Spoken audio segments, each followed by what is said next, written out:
Welcome to the National Real Estate Cafe with Don Getling and Gino Franti as you get your daily dose of real estate market updates from these two goons.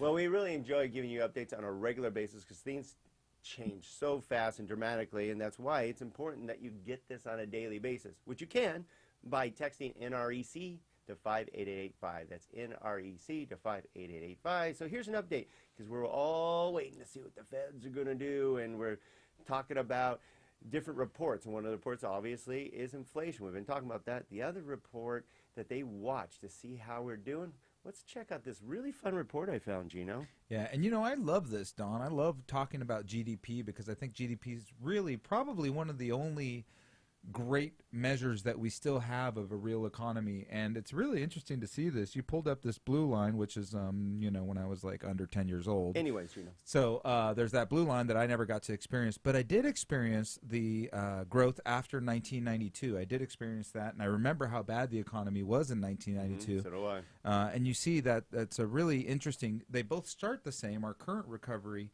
but then there was a point on year 5 where things just took off, and I think that was really, if you look at it, you know, fueled by construction. Yeah. I really think construction growth is what fueled that growth. Absolutely. And you can see that we've had a very mediocre recovery.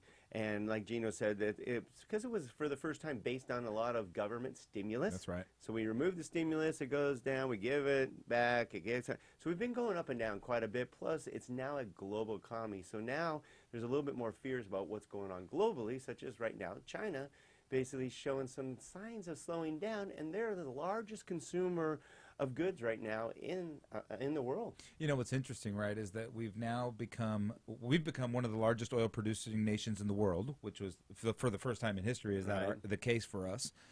Oil's worth a quarter of what it was just a couple of years ago.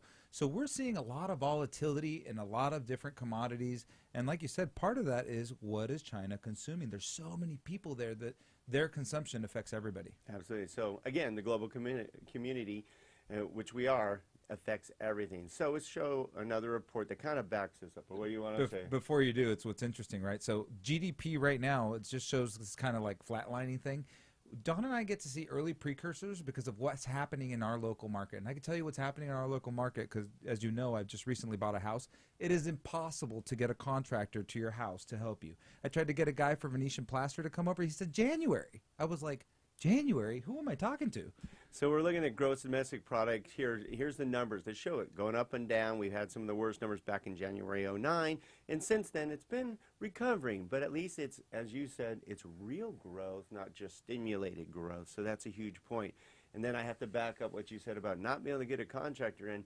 One of the biggest factors that's going to help us, or is helping us in the recovery without a doubt, was what crushed the economy, which was the housing market. And remember these reports? Yeah, well, I guess I know where all the contractors are going because I can't get them to my house. They're building new construction. And a lot of people have left the construction field, too. I mean, let's be honest. You know, when we look at that work participation rate that we look at regularly, Don, a lot of the people that have left the workforce are contractors. So let's hope the housing market stays on fire so all of us can continue the growth and recovery that we've all been waiting for. It's heading up slowly but surely, which is a good sign. So make sure you tune in on a regular basis at the National Real Estate Cafe with Don Getling and Gino Franti to find out more at nrecafe.com.